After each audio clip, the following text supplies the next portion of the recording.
করলাম, রাত্রি পুড়িয়ে দিলাম, রাত্রিকে শেষ করে দিলাম, নামাজে ফজর কাজা করে দিলাম, আল্লাহর ইবাদত নাই, আপনার বেরাদার সুদ বন্ধ নাই, জেনা বন্ধ নাই, শরাব বন্ধ নাই, হারাম বন্ধ নাই, সব খেয়ে চলে যায়। আবার জালসাও করি 30,000 বক্তা দিয়ে, 40,000 বক্তা দিয়ে, দোস্ত কোনো লাভ হবে না। এই জন্য আপনাকে আমাকে বেরাদার জালসা আপনার করছি, জালসার সাথে সাথে আমলও করতে হবে। যদি আমলটাই না করি তো কিছু লাভ হবে ভাই? জালসা করার উদ্দেশ্য হলো কি বলেন তো? যে কিছু মানুষ যারা এদিক ওদিক ঘুরছে, যারা এদিক ওদিক ভটকেতেছে, যাদের আপনার বেরাদার যারা আপনার খারাপ রাস্তায় চলছে, যারা এই আপনার বেরাদার খারাপ রাস্তায় চলছে, তারা যেন এই জালসা শুনে হেদায়েতের রাস্তায় আসে, তাই কি না? এই জন্য জালসা করা। কিন্তু আজ বেরাদার, আপনি আমি বেরাদার, কিন্তু দেখুন আপনি আমি দুনিয়ার বুকে মজদুরি করি না?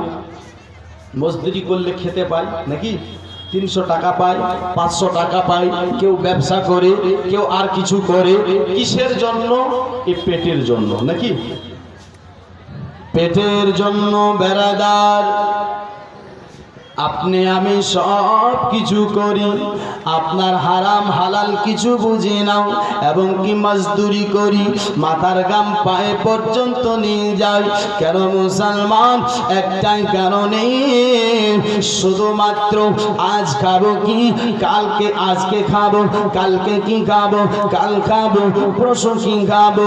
বেরাদার বন্ধুগণ, জিন্দগিটা কেমন করে কাটবো, ঘর কেমন করে বানাবো, বাড়ি কেমন করে বানাবো, এই জন্য আপনি আমি মজদুরি করতে যাই অন্যের বাড়ি, ব্যবসা করি পাটের, ব্যবসা করি ধানের, ব্যবসা করি আপনার গরু ছাগল বকরির। কিন্তু মুসলমান বাবাজি বন্ধুগণ ভাই, আমার আল্লাহ তাবারাক ওয়া তাআলা বলতেছেন কি জানো?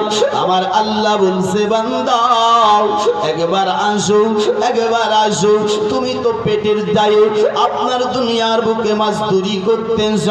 আমার আল্লাহ তাআলা বলছে, বান্দা আমার আল্লাহ তাবারাক ওয়া তাআলা বলছেন, ওয়ালিমান খাফা মাকামি রাব্বিহি জান্নাতানে। আমার আল্লাহ বলছে, যেই ব্যক্তিটা আমি আল্লাহর জন্য দাঁড়ানোটাকে ভয় করে, আমি আল্লাহ তাকে 2টি জান্নাত দেব। সুবহানাল্লাহ, সুবহানাল্লাহ। আমি আল্লাহ তাকে 2টি জান্নাত দিব। বাবাজি বন্ধুগণ ভাই, আপনি আমি জান্নাতের প্রেমিক নাই, আপনি আমি জান্নাতের পাগল নয়, কিন্তু আসুন ভয় করতে হবে কাকে? জোরে বলবেন কাকে? ভয় করতে হবে আল্লাহকে, এক আল্লাহকে ভয় করতে হবে।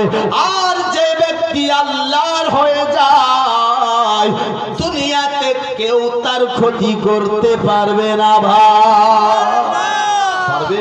যে আল্লাহর হয়, যে যাকে আল্লাহ মারবে তাকে কেউ আপনার বাঁচাতে পারবে? কোন ডাক্তারের এরকম ক্ষমতা আছে? নাই, পারবে না। এমনই আল্লাহ যাকে বাঁচাবে তাকে কেউ মারতেও পারবে না। তো কাজ করতে হবে কার? আল্লাহর। আল্লাহর কাজ করতে হবে, আল্লাহর ইবাদত করতে হবে, একমাত্র আল্লাহকে ভয় করে। বেরাদার তওবা করেন, তওবা। দুনিয়াতে সুদের ব্যবসা করেছেন, দুনিয়াতে জেনার আপনার জেনা করেছেন, দুনিয়াতে জমির আপনার আল কেটেছেন, দুনিয়ার বুকে গরিবের হক মেরেছেন, দুনিয়ার বুকে অনেক কিছু করেছেন। তওবা করেন। আপনি ভাববেন না শরীর আমার আপনার 40 বছরের, আপনি এটা ভাববেন না।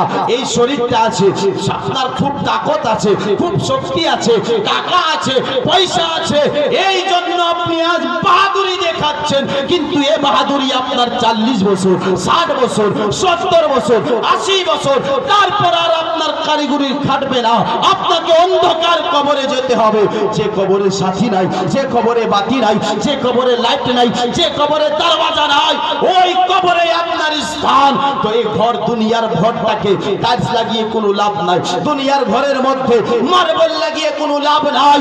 আপনাকে যদি ঘরটা সুন্দর বানাতে হয় তো আপনার প্রথম ঘর, প্রথম মঞ্জিল হলো কবর। আপনি কবরটাকে সুন্দর বানিয়ে নেন। সুবহানাল্লাহ, জোরে বলো সুবহানাল্লাহ। কাকে বানাতে হবে সুন্দর? কবরকে। কেন কবরে বিবিও খবর নেবে।